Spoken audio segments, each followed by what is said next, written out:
Tonight, we will discuss states. When we open the Bible and read the story as it's given to us, we may think we are talking about people that lived, individuals, persons that, as we are, but it's not so. The characters depicted in the Bible are not the individuals named. They are simply states signified by those names. For instance, the name Moses, or the name Abraham, or the name, well, any name that you find in Scripture. They are not individuals, as you and I are. It's simply a state of consciousness through which the individual, you and I, the immortal being, we pass through these states. The word Moses means to be born. It's the old perfective of the Egyptian verb to be born. Abraham, the father of the multitudes. We start there, moving through states. And you and I pass through these states towards our own redemption.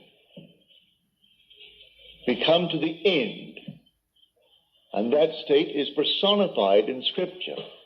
And men take the personification and worship it as a person, stick it on the wall, and then cross themselves before it and genuflect, not knowing that these are states. So we must learn to distinguish between states and the individuals who pass through these states. These states are eternal. They are forever. You are an immortal being, and you move through states. The states remain permanent forever. You pass on. We change states. The states do not change. We change states. But we, the individual, we are forever. It's like moving through a city. The city remains, but we pass on. To think that because we have left a city, that the city has ceased to exist would be stupid. The city remains, and we go on. We pass from one state to another state, and finally we come to the end. That end is described in Scripture as Jesus. But that's a state. You are the immortal being passing through states. And when you come to the very end, you are in that state. It was predetermined. It was shown all of us before we started. Shown us in the state called Abraham. We saw it all in detail. And if we entered it reluctantly or not, who knows? Paul tells us that we were made subject unto futility. Not willingly, but by the will of him who subjected us in hope. And the hope was that we would obtain the glorious liberty of the sons of God. So we were told that it was not altogether a willing subjection on our part, but we kept the divine vision, as Paul said, in time of trouble. And so we continue on the journey. In this world, you and I can create states. But the spiritual states are eternal. We create a state here. It's not eternal.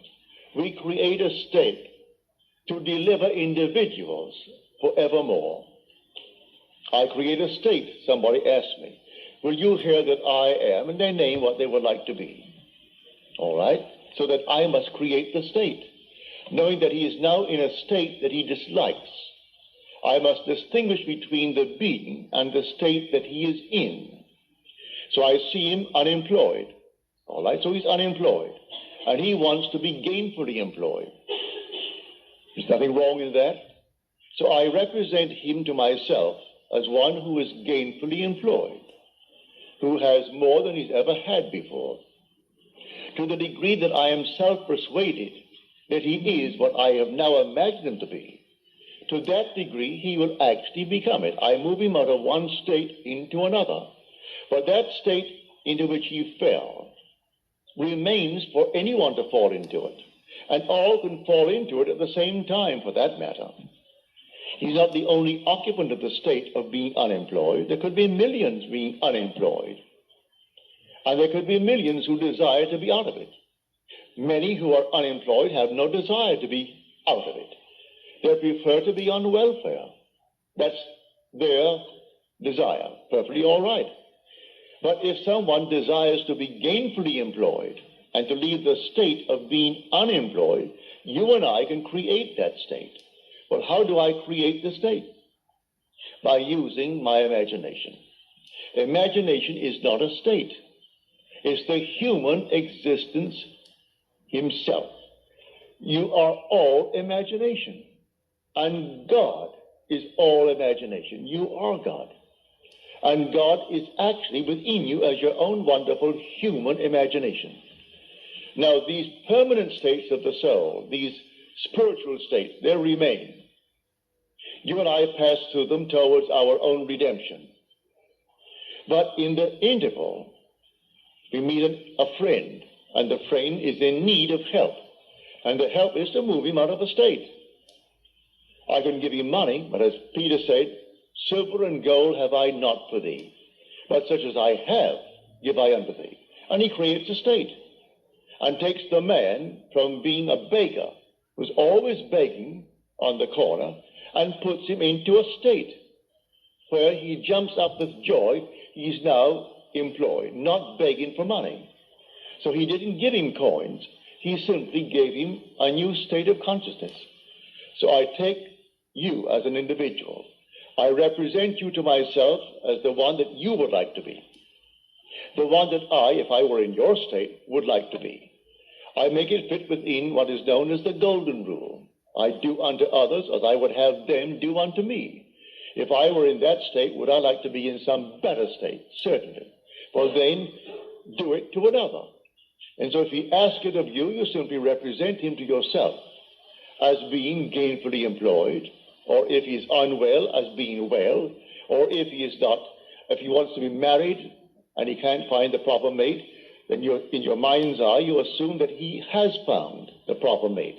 Whatever it is that is a normal, natural request that is not in conflict with your own moral, ethical code. And you create a state. This state, then you lift your individual into that state. Well, how do I do it? I carry on a conversation mentally with that friend from the basis that he is in that state. He tells me how happy he is with his new job and how much he's making. I see him in my mind's eye, radiant. Well, then, am I self-persuaded that this imaginal act is a fact? Do I really believe in the reality of what I've done? Do I believe that imagining creates reality? I do. Well, then, to the degree that I am self-persuaded, he becomes the embodiment of what I've imagined him to be. These are states. So man must distinguish between the individual and the state that he is in. So Blake said, I do not consider the just or the wicked to be in a supreme state, but to be every one of them states of the sleep into which the soul may fall in its deadly dreams of good and evil, when it left paradise following the serpent of generation. So we came down to experience death, for this is the world of death, where everything appears, it waxes, it wanes, and it disappears. So everything dies in this world. No matter how long it seems to live, it dies eventually. So we come down into the world of death. And the last enemy to be destroyed or to be overcome is death. I enter death and then conquer death to prove that I cannot die. I am an immortal being, for I am all imagination.